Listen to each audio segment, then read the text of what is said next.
Hi, my name is Justin Clark. I'm a photographer from a small town in southwestern Ontario. I've been photographing for just about 2 years now, and I feel like I've accumulated enough experience to share with somebody else who's also in my situation. I feel like it's valuable, um, and it might help them kind of keep the passion for photography going. So I've created a list of 6 different tips of how to take better pictures in a small town. So tip number 1 is leave.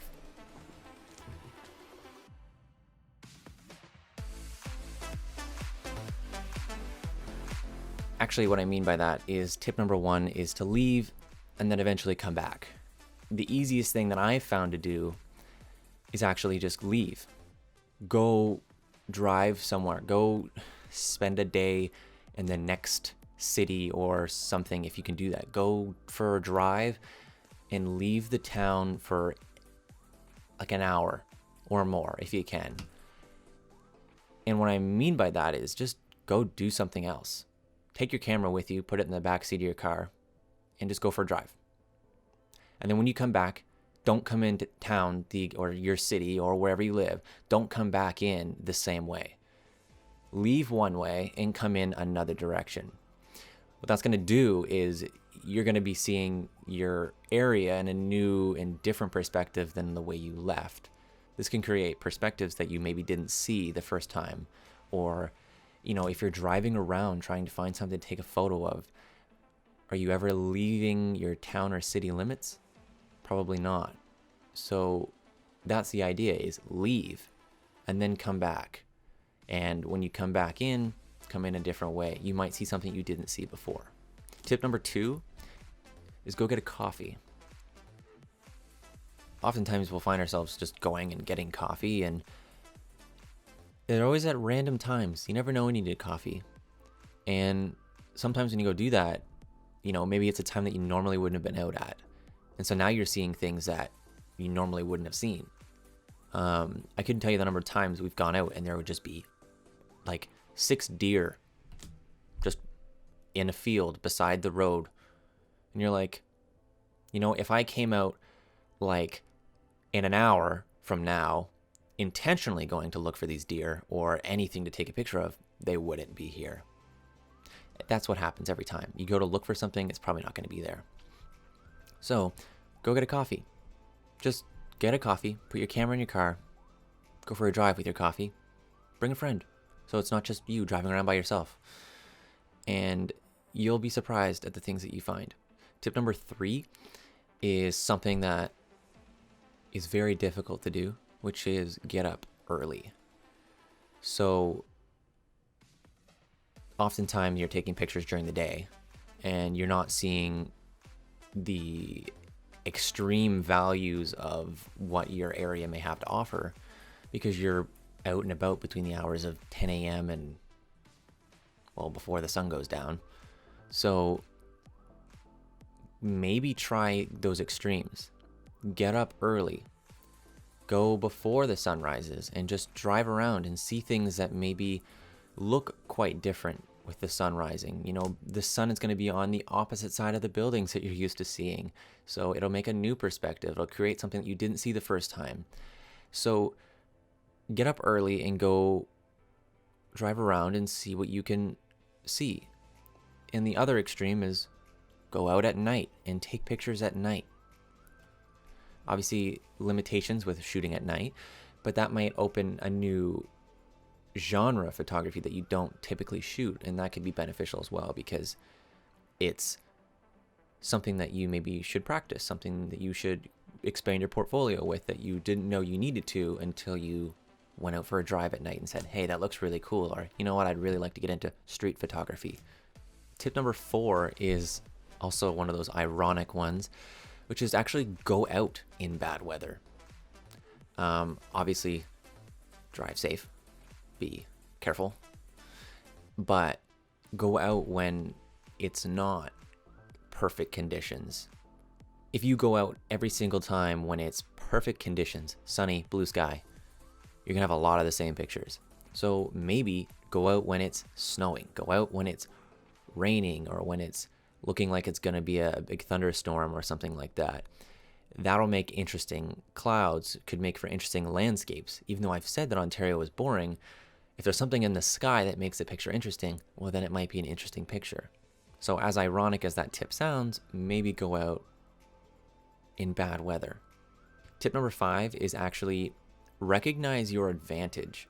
I've kind of been painting at the beginning that, living in a small town is a disadvantage, but maybe you should recognize that because you've lived in a small town and you've tried to photograph a small town, that those skills that you've developed to identify pictures or things that somebody would like, those skills could be used when you go to other situations. So what I mean by that is, you can't take the same picture of the same building 100 times and be like, yeah, this is a great photo still. You're going to have to switch it up to make it interesting for yourself. Otherwise, you're not going to want to do it, and no one's going to want to see the same picture of a building every day. You'll develop different framing and composition techniques that you can use in other situations, whether it be product photography or other aspects of photography. The benefit of this is that since you've been living perhaps in a barren wasteland, perhaps these skills that you've developed in shooting seemingly nothing in your eyes will become useful when you go to shoot something else in a different area.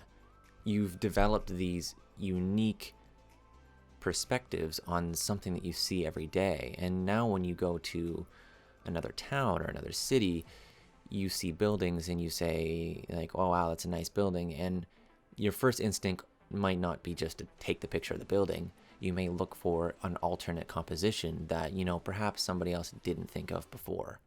And that's credit to you living in a small town or a small city, not having a lot of variety in your photographic options, and this is what you can come up with. It's a unique perspective that the person living in the city, who again is in the same situation as you with their city, is that they're thinking, oh my gosh, my city is so boring, it's the same thing every day.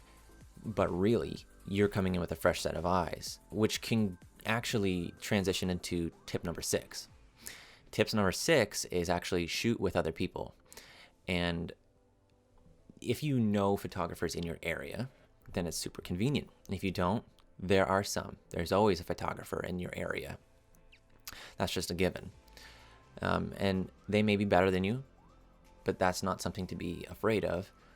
That's something that you should approach and say, hey, you can message them or reach out to them on whatever platform and say, hey, like I'm a photographer, or I want to be a photographer, or I like to take pictures.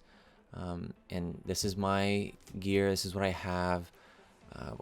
Do you have any tips or suggestions? So what is something you found in this area that helps with your photography?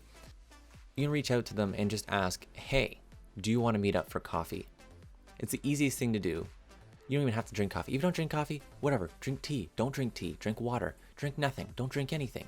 Just go and meet with this person, sit down and just go with a list of questions written down and ask all of the questions that you want within reason, and just get your questions answered, because you're never gonna know until you ask. And you can Google and search on YouTube and do whatever, but ultimately if you're asking for something specific about a specific area, you need to ask somebody who's been doing it or someone who's in the field. Or you have to navigate those waters yourself, which is not as easy to do. But I guarantee there's somebody in your area that does this. You'll be able to meet up with them and ask them questions, or just ask them questions over Instagram or Facebook or something. Just ask them through a messaging platform. And realistically, they'll probably get back to you. Most people aren't that left on read or delivered. They're going to read them. They generally want to help other people because they probably struggled for a long time themselves. It's not an easy thing to do. Those are my 6 tips for shooting better photos in a small town. If you have any questions, please feel free to comment. I'll watch the comments. I don't normally make videos. I'm sorry if this is boring and a talking head video, but I want to make more videos, and I feel like I have something to offer. So I hope that those tips helped you and that you found some value in them. Thank you for watching my video, and I will see you next time.